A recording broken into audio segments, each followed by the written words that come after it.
Hello dear student, good morning. जैसा कि last videos के अंदर हमने पाचन तंत्र के अंदर आहार नाल के समस्त आहार नाल के बारे में अध्ययन किया था और आहार नाल के विभिन्न भागों के अंदर भोजन की पाचन की क्रिया कैसे होती है ये सब हमने बताया था। तो आहार नाल समाप्त हो गई थी। अब इसके पश्चात आज जो अपन पढ़ने जा रहे हैं वो है हमारी पाचन ग्रंथियाँ, डाइजेस्टिव ग्लैंड। जैसा कि हमने स्टार्टिंग के अंदर ही मतलब ये चर्चा की थी कि जो मनुष्य का पाचन तंत्र है वो आहार नाल प्लस पाचन ग्रंथियों से मिलकर बनता है।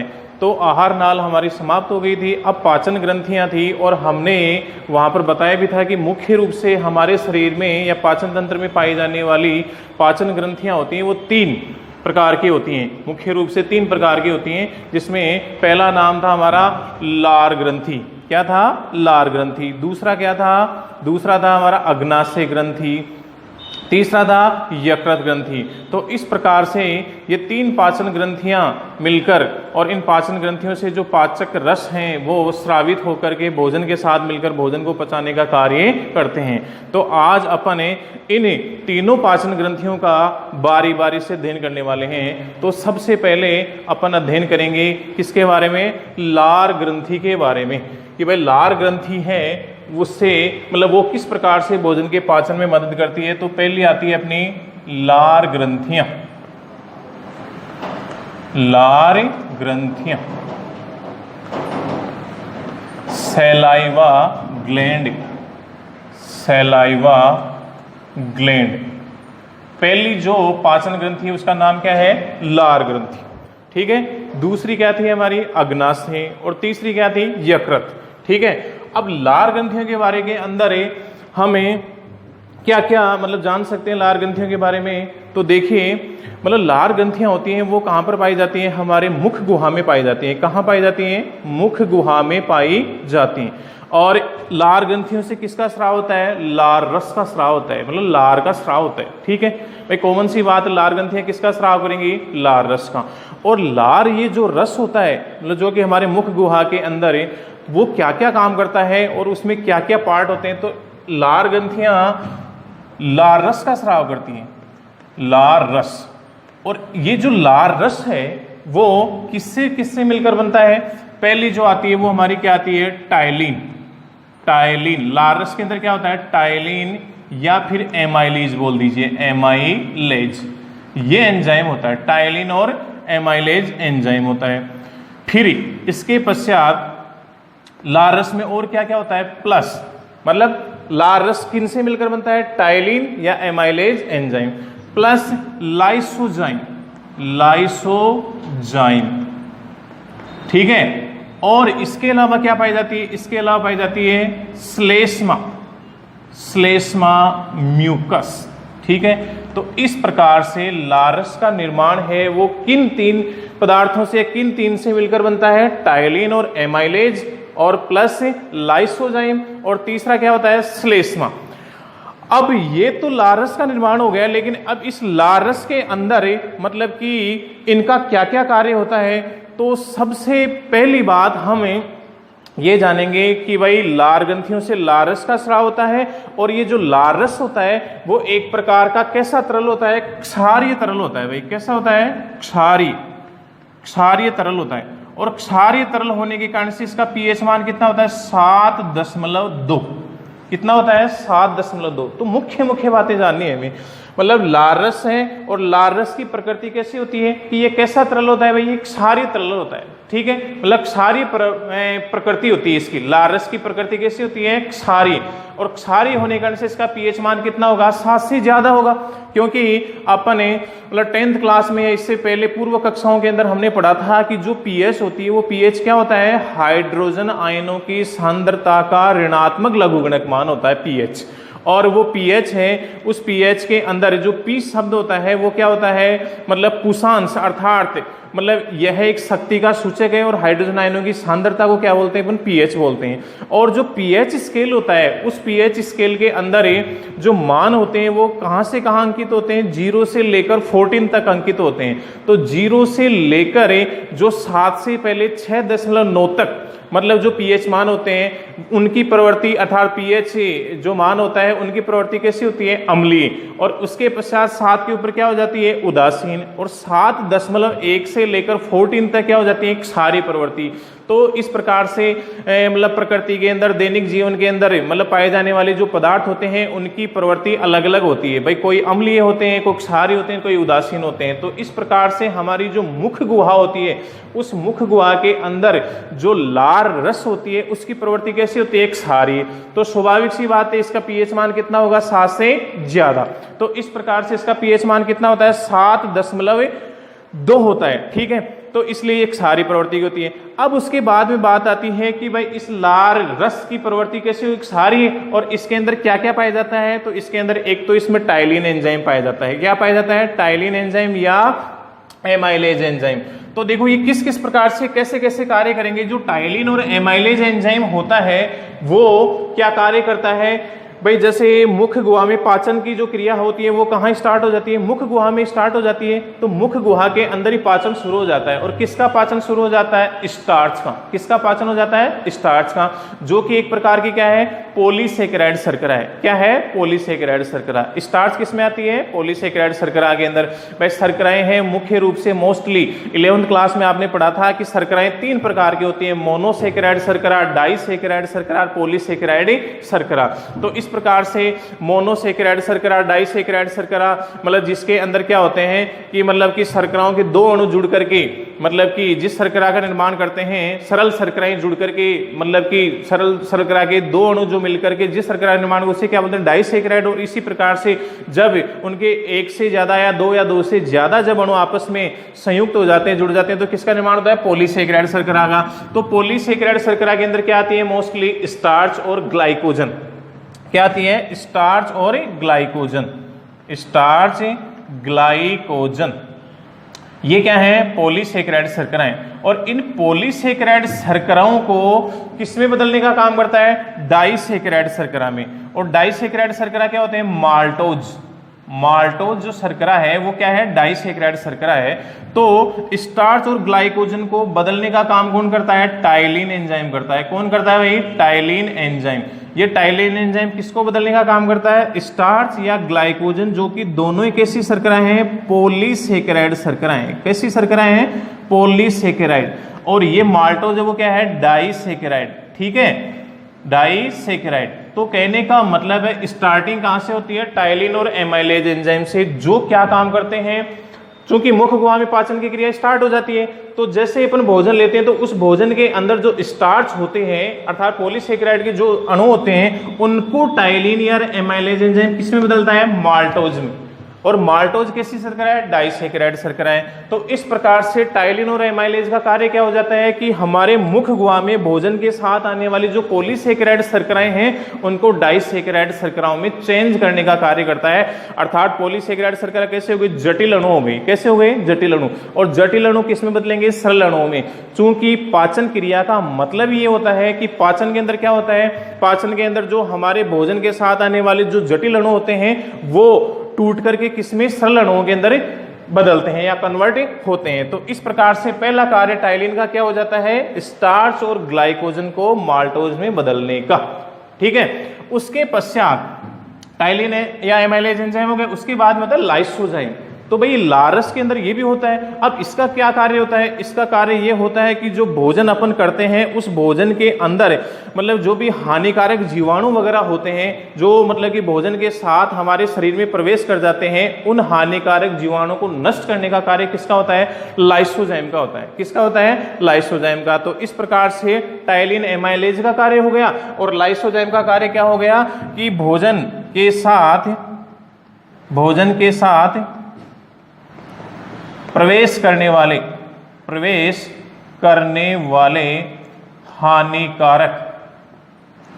हानिकारक जीवाणु को नष्ट करने का कार्य होता है। किसका होता है? लाइसोजाइम का करने का कार्य होता है। तो इस प्रकार से लार रस के अंदर टाइलिन का कार्य हो गया, लाइसोजाइम का कार्य हो गया। अब आती है श्लेष्मा। जो श्लेष्मा क्या होती है? म्यूकस, मतलब एक प्रकार से चिपचिपा पदार्थ होता है, ठीक है ना भाई। जैसे हमारा मुंह होता है, मुख गुहा होती है, उसके अंदर क्या होते हैं? चिपचिपा तरल स्राव, जो कि मतलब कि भोजन के साथ मिलकर के भोजन को क्या लुब्धिनुमा लसलसा बनाता है, और फिर उसके पश्चात जो भोजन का स्वरूप बनता है उसे अपन क्या बोलते हैं? बोलस बोलते हैं। तो अब श्लेष्मा का कार्य क्या होगा? श्लेष्मा का कार्य होगा एक तो हमारे मुख गुहा को चिकना बनाए रखना, ठीक है। दूसरा कार्य क्या होगा?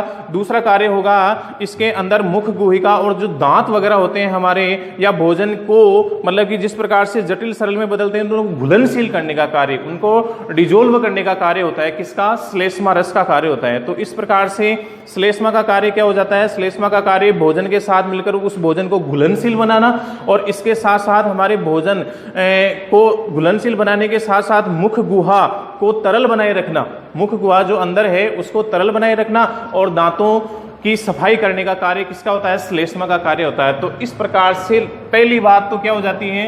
लार ग्रंथियों से किसका स्राव होता है? लार रस का। और लार रस किन से मिलकर बना होता है? तो आपका जवाब होना चाहिए टाइलिन प्लस लाइसोजाइम प्लस श्लेष्मा, और फिर इनके कार्य। और जो लार रस होती है उसकी प्रकृति कैसी होती है? एक क्षारी, और क्षारी प्रकृति होने के कारण इसका पीएच मान कितना होता है? 7.2। अब देखो एक बात और इससे जुड़ी हुई मैं आपको बताना चाहूंगा कि कई बार क्या होता है, जिस प्रकार से पीएच का कार्य, हमारे मुख गुहा के अंदर पीएच का क्या रोल होता है, तो इसके लिए मैं आपको एक एग्जांपल बताना चाहूंगा कि जिस प्रकार से आपने पीछे की पूर्व कक्षाओं में पढ़ा होगा कि दंत क्षय की क्रिया होती है। क्या होती है? दंत क्षय की क्रिया होती है। और वो दंत क्षय की क्रिया कैसे होती है कि हमारे जैसे मुख गुहा के अंदर कई बार भोजन के कण हैं, वो मतलब कि दांतों के अंदर या मुख गुहा के अंदर शेष रह जाते हैं, अगर अपने कहने का मतलब मुंह साफ नहीं करते हैं। तो अब रात भर क्या होती है कि वो भोजन के कण हैं वो हमारे मुख गुहा के अंदर रहते हैं, और इसके अंदर जो हानिकारक जीवाणु वगैरह होते हैं, जैसे लैक्टोबैसिलस जीवाणु वगैरह होते हैं, वो क्या करते हैं? इन भोजन के कणों के साथ क्रिया करके और किसका निर्माण करते हैं? अम्ल का निर्माण करते हैं, एसिड का निर्माण करते हैं, मतलब अम्लीय पदार्थों का निर्माण करते हैं। और जिसकी वजह से क्या होता है कि हमारी नॉर्मली सामान्यतः हमारी मुख गुहा की पीएच का मान कितना होता है? 7.2, मतलब क्षारीय प्रवृत्ति होती है। लेकिन जैसे अम्ल का निर्माण होगा तो हमारे मुख गुहा के अंदर अम्ल की वजह से जो पीएच मान है वो 7.2 से गिर करके क्या आ जाता है? 7 से नीचे आ जाता है, ठीक है ना। और 7 से जितना नीचे आएगा तो वो पीएच मान किसको शो करेगा? अम्लीय प्रवृत्ति को शो करेगा। तो ऐसे में जैसे मान लीजिए कि अम्लीय प्रवृत्ति ज्यादा हो जाएगी तो वो किसको हार्म या किसको नुकसान पहुंचाएगा? तो हमारे दांतों के ऊपर जो कि कठोर आवरण होता है या फिर जो सफेद भाग होता है वो कौन बनाता है? इनेमल बनाता है, जो कि कठोर आवरण होता है। अब उसके ऊपर इफेक्ट करती है ये हमारे पीएच, मतलब अम्लीय प्रवृत्ति। और इसके कारण से क्या होता है कि हमारे दांतों का जो इनेमल है ऊपर से नष्ट होने लगता है, और एक समय आता है कि हमारे दांत हैं वो मतलब कि गंदे हो जाते हैं, या फिर सफेद आवरण हट जाने से और दांत हैं वो कमजोर हो जाते हैं। तो इस प्रकार से ये पीएच का रोल है। तो यहाँ पर कहने का मतलब है कि भाई जो श्लेष्मा है ना वो क्या काम करती है? जैसे कई बार इसमें मदद करती है कि श्लेष्मा, जैसे मान लीजिए पीएच मान कम हो गया, अम्लीय प्रवृत्ति ज्यादा हो गई, तो ये श्लेष्मा का स्राव होगा, और श्लेष्मा क्या करेगी? उससे मतलब कि अम्लीय प्रवृत्ति के साथ में मिलकर के क्या कर देगी? मतलब कि उसके अम्लीय मान को इतना ज्यादा इफेक्ट नहीं कर पाएगी। कहने का मतलब डाइल्यूट हो जाएगा, तनु हो जाएगी। बस श्लेष्मा के मिलने से, चिपचिपा या तरल पदार्थ मिलने से क्या हो जाता है? हमारे मुख गुहा में पीएच का मान बढ़ जाता है, और ऐसे में वो हमारे दांतों के ऊपर इतना ज्यादा नुकसान नहीं पहुंचा पाता है। तो ये तो थी बात किसकी? लार ग्रंथियों की, लार रस की और उनके कार्य। अब बात आती है कि हमारे मुख गुहा के अंदर जो लार ग्रंथियां होती है वो 3 प्रकार की होती हैं। लार ग्रंथियां कितने प्रकार की होती हैं? 3 प्रकार की होती हैं। लार ग्रंथियों को 3 भागों में विभाजित कर दिया, और वो 3 भाग क्या हैं? उनकी स्थिति के आधार पर 3 भागों में विभाजित कर दिया। तो सबसे पहले जो आती है वो क्या आती है? पैरोटिड ग्लैंड या कर्णपूर्व। ठीक है, मैं यहां पर एक बार इनको, तो पहली अपनी जो लार ग्रंथि आती है वो क्या आती है? कर्णपूर्व या पैरोटिड ग्लैंड। तो पहली आती है लार ग्रंथि में कर्णपूर्व ग्रंथि या पैरोटिड ग्लैंड। कहने का मतलब होता है कि भाई मुख गुहा का ये जो भाग होता है तो इसमें कान के पीछे की तरफ जो लार ग्रंथि का जो मतलब कि स्वरूप होता है या फिर जो प्रकार होता है वो क्या कहलाता है, कर्णपूर्व ग्रंथि। तो कहने का मतलब कर्णपूर्व ग्रंथि होती है वो किसका स्राव करती है, सीरमी तरल। सीरमी तरल का मतलब होता है कि सीरम, सीरम का मतलब क्या होता है, जिसके अंदर कहने का मतलब है कि भाई डायल्यूट अर्थात तनु, मतलब कि जैसे जल की मात्रा, श्लेष्मा की मात्रा ज्यादा होती है तो ये कर्णपूर्व कान से पहले जो पाई जाने वाली जो लार ग्रंथि होती है उसका नाम है कर्णपूर्व लार ग्रंथि या पैरोटिडी ग्लैंड होती है जो कि सीरमी तरल का स्राव करती है। उसके पश्चात आती है अपनी अधोजंब, अधोजंब। दूसरी आती है अधोजंब ग्रंथि, अधोजंब ग्रंथि। और तीसरी आती है वो क्या आती है, अधोजीव्या, अधोजीव्या, अधोजीव्या ग्रंथि। कहने का मतलब है कि भाई ये स्थिति के आधार पर बांट दिया इसको। लार ग्रंथि है मुख गुहा के अंदर पाई जाती है। अभी जिस जिस प्रकार से जहां जहां पर इसका भाग होता है उसके आधार पर तीन भागों में विभाजित कर दिया। भाई कान के जो पूर्व हिस्से के अंदर पाई जाने वाली कर्णपूर्व ग्रंथि हो गई और जिसे पैरोटिड ग्लैंड बोल देते हैं। अधोजंब कहने का मतलब है कि जिस प्रकार से हमारे जंब अर्थात जो जबड़े होते हैं उन जबड़ों के नीचे पाई जाने वाली क्या हो गई, अधोजंब। इसको क्या बोल देते हैं, सब मैक्सिलरी ग्लैंड भी बोल देते हैं, सब मैक्सिलरी। और जीव्या मतलब जीभ के नीचे की तरफ पाई जाने वाली क्या हो गई, अधोजीव्या। कहने मतलब सब लिंगुअल। तो इस प्रकार से स्थिति के आधार पर लार ग्रंथियां कितने प्रकार की हो गई, तीन प्रकार की हो गई, कर्णपूर्व, अधोजंब और अधोजीव्या। तो पहली है कर्णपूर्व ग्रंथि जिसका मैंने बताया कि ये किसका स्राव करती है, सीरमी तरल का स्राव करती है। फिर आती है अधोजंब ग्रंथि। अब देखो ये जो ग्रंथि होती है ना दूसरी, मतलब लार ग्रंथि का एक दूसरा रूप है या दूसरा प्रकार है। तो ये जो ग्रंथि होती है कैसी होती है, मिश्रित होती है। कैसी होती है, मिश्रित। अब देखो मिश्रित क्या बात होती है, मिश्रित के बारे में मैं आपको बताना चाहूंगा कि मिश्रित ग्रंथियां किन्हें बोलते हैं। मिश्रित ग्रंथियां उन्हें बोलते हैं जो अंतःस्रावी होने के साथ साथ बहिस्रावी का कार्य भी करती हैं। उन्हें क्या बोलते हैं अपने, मिश्रित ग्रंथि बोलते हैं। जिस प्रकार से जो दूसरी ग्रंथि अपने आने वाली अग्नाशय ग्रंथि वो एक प्रकार की क्या है, मिश्रित ग्रंथि। कहने का मतलब होता है कि ये जो अपना स्राव छोड़ती है ना वो स्राव क्या है, दो प्रकार से छोड़ते हैं, एक तो अंतःस्रावी के रूप में और एक बहिस्रावी के रूप में। अंतःस्रावी के रूप में जो ग्रंथियां होती हैं उनको क्या बोल देते हैं, अंतःस्रावी ग्रंथि। और बहिस्रावी के रूप में होती है वो बहिस्रावी ग्रंथि।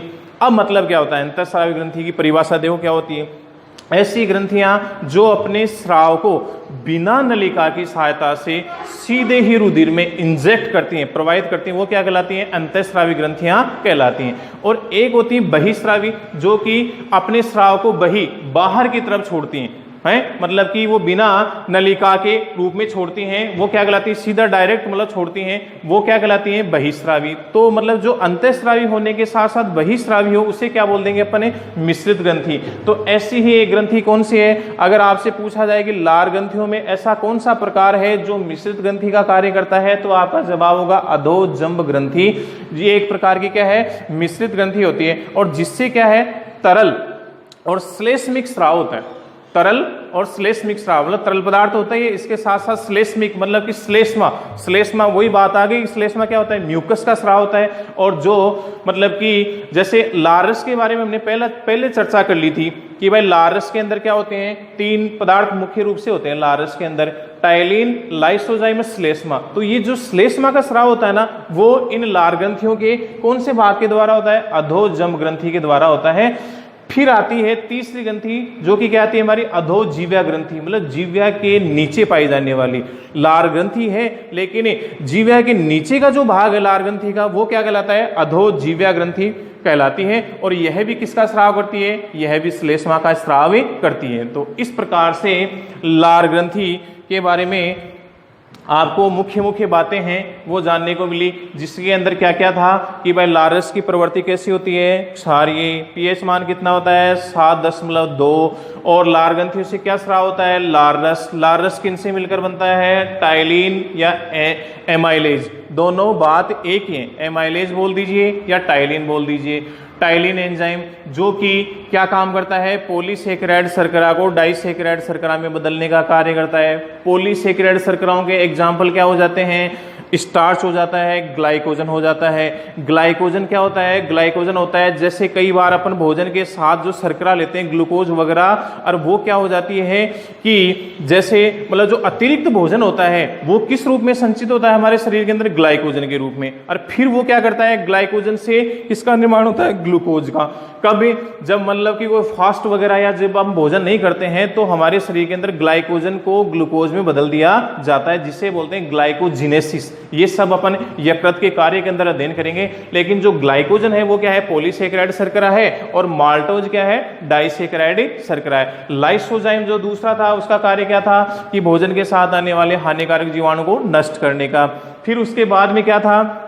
लाइसोजाइम के बाद में क्या था? श्लेष्मा, जो कि लारस का ही एक पार्ट था, और जो किसके द्वारा स्रावित होता है? इन लार ग्रंथियों के अधोजंभ और अधोजीव्या ग्रंथि, जो कि लार ग्रंथि का ही प्रकार है, तो इनसे स्राव होता है। और ये भोजन के साथ मिलकर के भोजन को क्या करता है? लुगदीनुमा, लसलसा तथा हमारे मुख गुहा को चिकना बनाए रखने का कार्य करता है, दांतों की सफाई करने का कार्य करता है। तो इस प्रकार से जो पहली ग्रंथि थी हमारी पाचन ग्रंथि, लार ग्रंथि, जो कि कंप्लीट हो जाती है।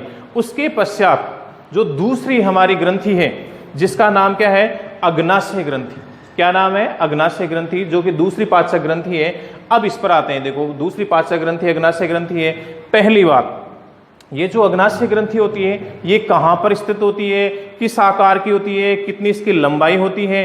तो देखो, अग्नाशय ग्रंथि होती है ना, वो क्या होती है? आमाशय पढ़ा था हमने आहार नाल के अंदर, आमाशय। और आमाशय का जो अंतिम भाग था वो कौन सा भाग था? पाइलोरिक भाग, जो किससे जुड़ रहा था? अगला भाग छोटी आंत्र के किस भाग से जुड़ रहा था? ग्रहणी भाग से। तो ग्रहणी की जो दोनों भुजाएं होती है ना, ग्रहणी की दोनों भुजाएं, उन दोनों भुजाओं के बीच में उल्टे यू आकार की, समझ में आएगी बात? भाई आमाशय किस प्रकार का था? जे शेप्ड का था। और आमाशय का जो अंतिम भाग था वो किससे जुड़ा हुआ था? आमाशय का अंतिम भाग जुड़ा हुआ था किससे? ग्रहणी से। और ग्रहणी किसका भाग थी? छोटी आंत का पहला भाग थी। भाई ग्रहणी, इलियम, जेजुनम, ये भाग थे छोटी आंत के। और बड़ी आंत के तीन भाग कहते हैं, सीकम, कोलोन और मलाशय। तो मैं बताना चाहूंगा कि सबसे पहले तो ये जानना जरूरी है कि अग्नाशय जो ग्रंथि होती है वो होती कहां पर है? तो आपका जवाब होना चाहिए कि जो आमाशय का अंतिम भाग है जो कि ग्रहणी से जुड़ा हुआ है, ग्रहणी की जो दोनों भुजाएं हैं, जैसे मैं देखो यहाँ पर ये तो क्या है? अग्नाशय ग्रंथि के अनुप्रस्थ काट का चित्र है। लेकिन मैं यहाँ पर आपको समझाना चाहूंगा कि इस प्रकार से, जैसे ये क्या था अपना, मतलब कि जे शेप्ड के अंदर क्या था? आमाशय था, ठीक है। और इस प्रकार से इसके अंदर, आमाशय के अंदर क्या आकर के खुल रही थी? ग्रसिका। क्या आकर के खुल रही थी? ग्रसिका। ये जे शेप के अंदर है। और फिर इसके अलग अलग भाग जो कि हमने पढ़े थे पहले, कि ऊपर का भाग क्या होता है? मतलब कि कोर्डियक भाग होता है, फिर फंडस भाग होता है, फिर काय होता है, फिर पाइलोरिक भाग होता है। और ये जो पाइलोरिक भाग है वो किसमें जुड़ रहा है? इस प्रकार से यहाँ पर ये ग्रहणी के अंदर जुड़ रहा है, ठीक है। तो ग्रहणी, यहाँ पर ये ग्रहणी भाग होता है। अब इस ग्रहणी की जो दोनों भुजाएं होती है, इन दोनों भुजाओं के अंदर यहाँ पर स्थित होती है उल्टे यू आकार की, ठीक है। इस प्रकार से उल्टे यू आकार की स्थित होती है, क्या होती है? अग्नाशय ग्रंथि।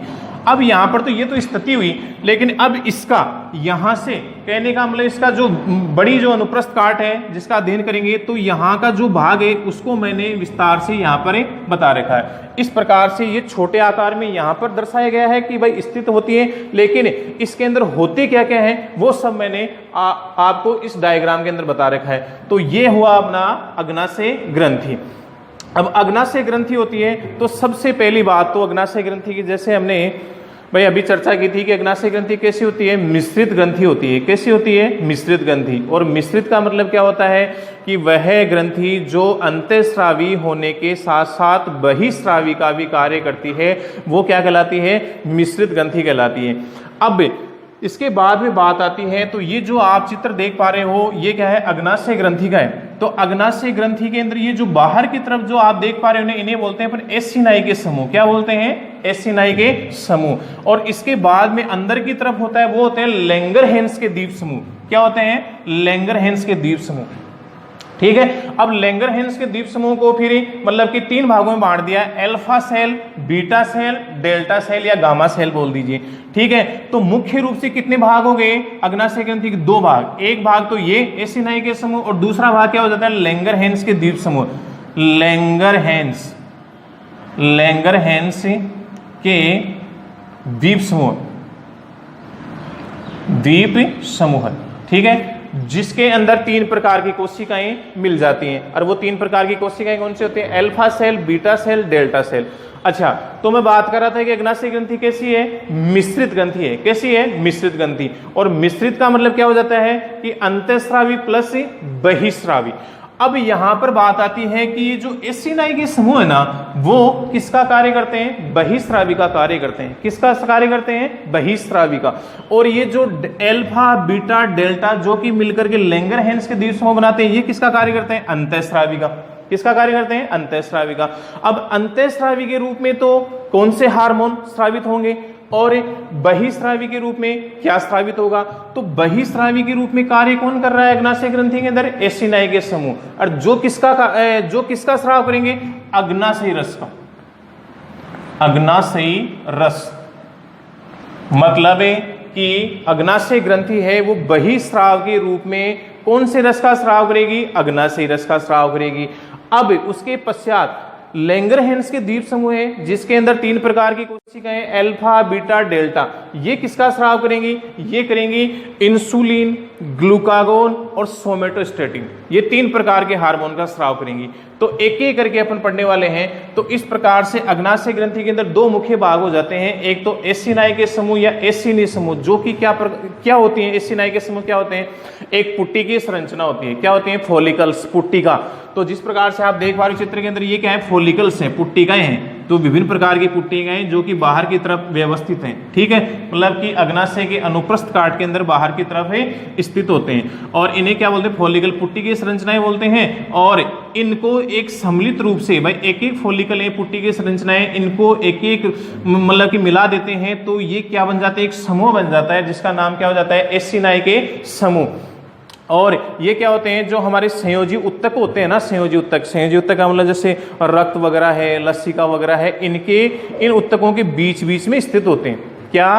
पुट्टी की संरचनाएं। मतलब कि ये कहाँ स्थित होती हैं? पुट्टी की संरचनाएं संयोजी उत्तकों के बीच में, मध्य भागों के अंदर स्थित होते हैं। एक प्रकार के क्या है? पुट्टी की संरचनाएं किसका स्राव करते हैं? अग्नाशयी रस का स्राव करते हैं। समझ में आ रहा होगा कि भाई अग्नाशय ग्रंथि है। अग्नाशय ग्रंथि के 2 मुख्य भाग हो गए, एसिनाई के समूह नंबर 1, नंबर 2 लैंगरहैंस के द्वीप समूह।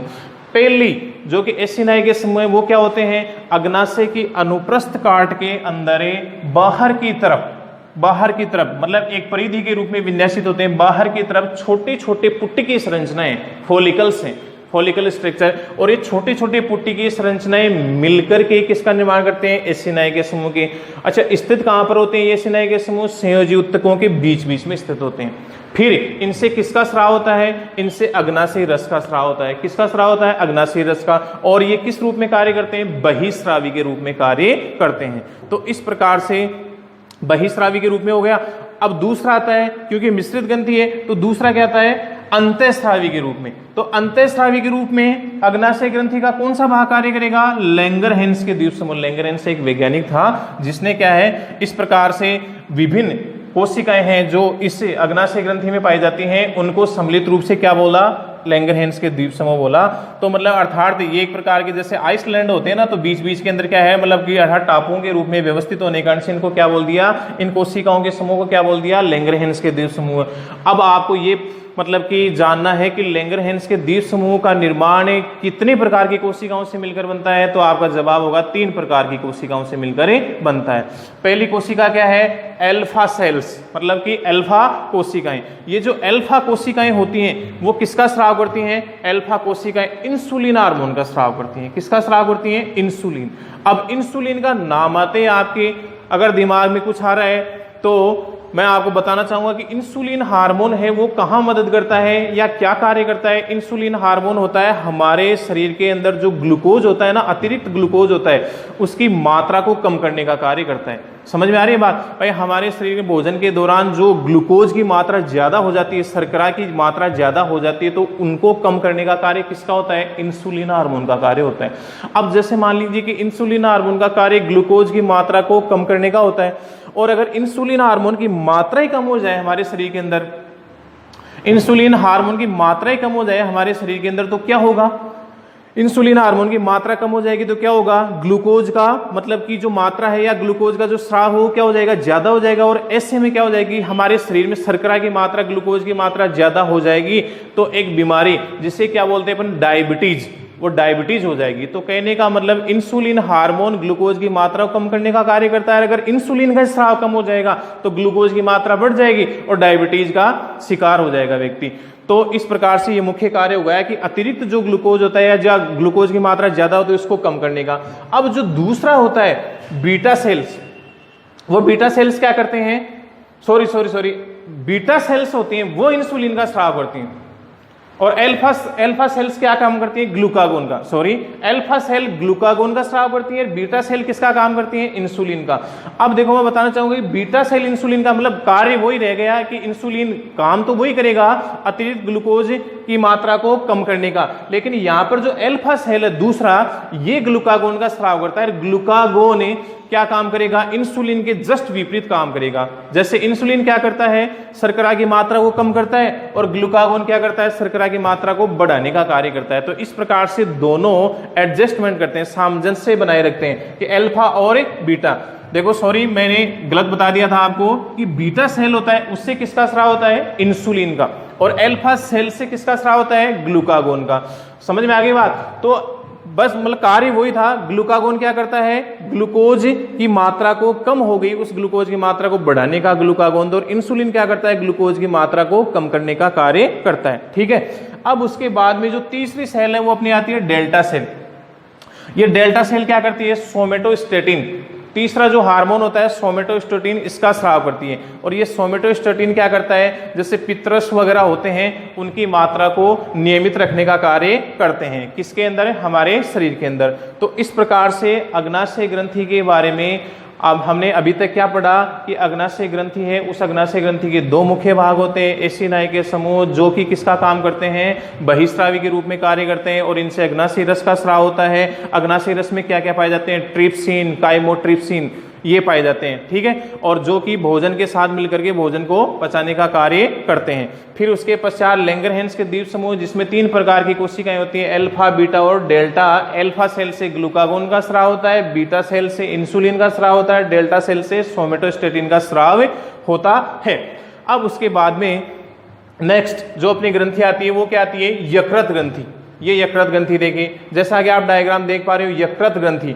यकृत ग्रंथि क्या होती है कि यकृत ग्रंथि हमारे शरीर की, पहली बात तो क्या है कि हमारे शरीर की सबसे बड़ी ग्रंथि होती है, और दूसरी बात क्या होती है कि इसका निर्माण होता है वो क्या होता है, भ्रूण के एंडोड्रम से होता है। एंडोड्रम मतलब कि एक होता है, ये भ्रूणी जनन स्तर होते हैं, जैसा कि हमने पहले भी पढ़ा है कि भ्रूणी जनन स्तर 3 प्रकार के होते हैं, एक्टोड्रम, मीजोड्रम और एंडोड्रम। तो एंडोड्रम से किसका निर्माण होता है, यकृत का। हमारे शरीर की क्या होती है, सबसे बड़ी ग्रंथि होती है, और इसका जो भार होता है ना, भार, वो हमारे शरीर के अंदर कितना होता है, 1.2 किलोग्राम से 1.5 किलोग्राम के मध्य होता है। ठीक है। और इसका निर्माण किससे होता है, एंडोड्रम से, एंडोड्रम से।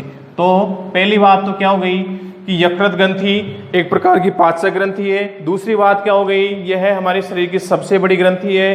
तीसरी बात क्या हो गई, इसका निर्माण भ्रूणी जनन स्तर से, भ्रूणी जनन स्तर के एंडोड्रम भाग से होता है। चौथी जो बात हो गई इसकी विशेषता वो क्या हो गई कि इसका जो भार होता है मानव शरीर के अंदर वो क्या होता है, लगभग 1.5 किलो, मतलब 1.5 किलोग्राम होता है। और यह हमारे शरीर के अंदर कहां पर पाई जाती है, तो डायफ्राम जो होता है ना, तनुपट होता है, उस तनुपट के दाएं ओर स्थित होती है, क्या, यकृत ग्रंथि। ठीक है।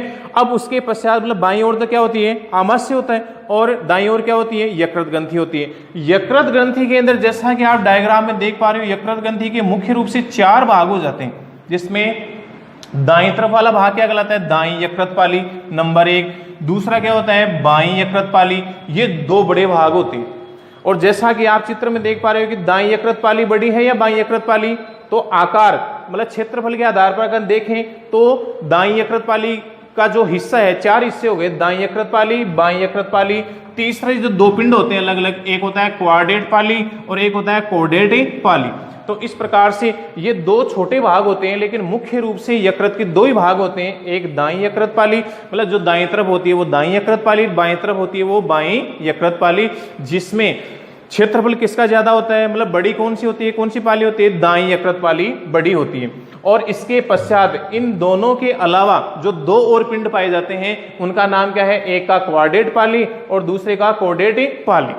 अब एक चित्र के अंदर आप क्या देख पा रहे हो कि ये जो दाईं यकृत पाली है इसके मध्य भाग के अंदर क्या पाया जाता है, एक हरे रंग की संरचना पाई जाती है जिसको क्या बोलते हैं, पित्ताशय, गोल ब्लैडर बोलते हैं। पित्ताशय जो कि क्या काम होता है पित्ताशय के अंदर कि भाई पित्त रस का संग्रह होता है, मतलब कि स्टोर होता है। बाकी पित्त रस का निर्माण कहां पर होता है, यकृत ग्रंथि से होता है। पित्त रस किस में निर्मित होता है, यकृत ग्रंथि में, लेकिन स्टोर कहां पर होता है, पित्ताशय के अंदर होता है। कई बार क्या होता है, ये गलतफहमी होती है लोगों की कि जो पित्ताशय है उससे पित्तरस का स्राव होता है, पित्तरस का स्राव यकृत ग्रंथि से होता है। यहां पर क्या होती है, एक हरे रंग की संरचना है और यहां पर ओनली क्या होता है, पित्तरस का संग्रह होता है। तो इस प्रकार से दाईं यकृत पाली के मध्य भाग में एक संरचना होती है जिसका नाम क्या है, पित्ताशय, और इसके अंदर पित्तरस का संग्रह होता है। फिर इसके पश्चात दाईं और जो बाईं यकृत पाली होती है उन दोनों को अलग करने का कार्य कौन करता है, फोल्सिफोरम लिगामेंट, जो कि किसको अलग करता है, मतलब इसका कार्य आपसे पूछ ले कि फोल्सिफोरम लिगामेंट का कार्य क्या है, तो आप बताएंगे कि दाईं यकृत पाली और बाईं यकृत पाली दोनों को अलग करने का कार्य करता है। और पित्ताशय कहां पर पाया जाता है, दाईं यकृत पाली के मध्य पाया जाता है। ठीक है, तो इस प्रकार से यकृत ग्रंथि के बारे के अंदर, मतलब यकृत ग्रंथि के अंदर कुल कितने पिंड हो जाते हैं, 4, और जिसके अंदर 2 मुख्य पिंड हो जाते हैं, दाईं यकृत पाली, बाईं यकृत पाली, जिसमें बड़ी कौन सी होती है, दाईं यकृत पाली। और इनके अलावा 2 छोटे पिंड होते हैं जिनका नाम क्या है, एक का नाम है क्वाड्रेट पिंड या क्वाड्रेट पाली और चौथे का नाम क्या है, कोडेट पाली। और इन दोनों जो मुख्य भाग होते हैं दाईं और बाईं, इन दोनों को अलग करने का काम किसका होता है, फोल्सिफोरम लिगामेंट का।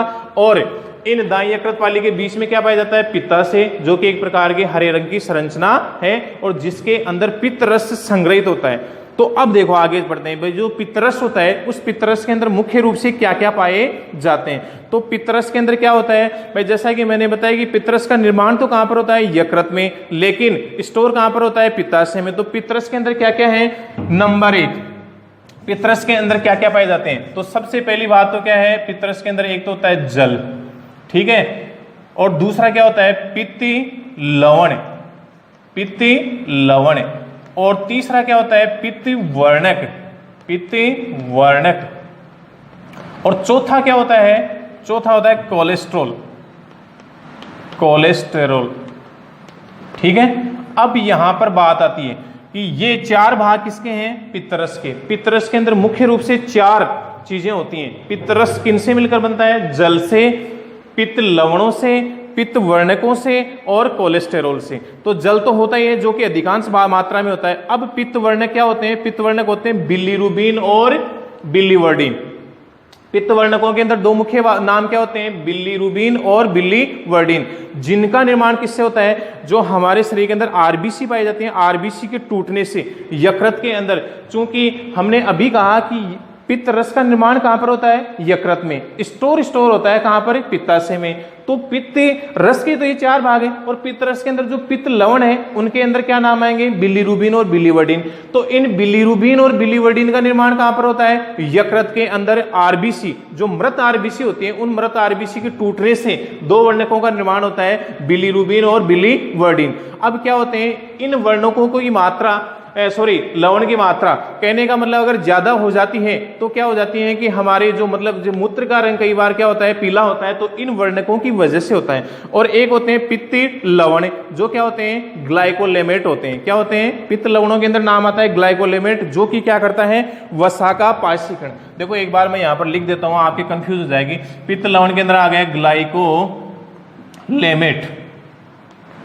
पित्त लवणों के अंदर मुख्य रूप से क्या होता है, ग्लाइकोलेमेट। कार्य क्या होता है इसका, वसा का पाचीकरण, पाचीकरण, इमल्सिफिकेशन। क्या होता है इमल्सिफिकेशन, वसा, चूंकि भोजन का पार्ट है, ये भोजन का अवयव है, तो इस वसा का पाचन होगा। तो इस वसा का पाचन होगा, तो इस वसा का पाचीकरण का मतलब क्या होता है, जिस प्रकार से हमें देखा कि वसा क्या होती है, चिकना पदार्थ होता है जो कि जल में क्या होता है, मिश्रित नहीं होता है। तो इसलिए इसको इमल्सिफिकेशन मतलब पाचीकरण, पायस, पायस क्या होता है, मतलब कि तेल का जल में जो मिश्रण होता है उसे क्या बोलते हैं, पायस बोलते हैं। ठीक है ना, तो परिक्षेपण माध्यम, परिक्षेपित अवस्था, इसके आधार पर है। तो वसा का पाचीकरण मतलब कि जो अपाचीकृत वसा है उसको पाचीकृत वसा में बदलने का कार्य होता है। कहने का मतलब है कि जो अघुलनशील वसा है उसको घुलनशील वसा में बदलने का काम, इतना समझ लीजिए। आपको वसा का पाठ्यक्रम क्या होता है, अघुलनशील वसा को घुलनशील वसा में बदलने का काम होता है किसका, ग्लाइकोलेमेट का, जो कि क्या है, पित्त लवण। नेक्स्ट आती है पित्तवर्णक। जैसा कि मैंने बताया कि पित्तवर्णक क्या होते हैं, बिलीरुबिन और बिलीवर्डिन, और जिनका निर्माण किससे होता है, जिनका निर्माण होता है यकृत ग्रंथि में। यकृत ग्रंथि में किससे होता है, मृत आरबीसी के टूटने से होता है, ठीक है। और नेक्स्ट आता है वो क्या आता है, कोलेस्टेरोल, जो कि किसका, पितरस का भाग होता है। तो इस प्रकार से ये हमारी क्या हो जाती है, मतलब कि यकृत ग्रंथि। तो इस प्रकार से टोटल हमारे 3 पाचन ग्रंथियां जो कि आज हमने पढ़ी, उम्मीद करता हूं कि अच्छे से समझ में आई होगी। पहली जो कि लार ग्रंथि, अग्नाशय और यकृत ग्रंथि, ठीक है। धन्यवाद।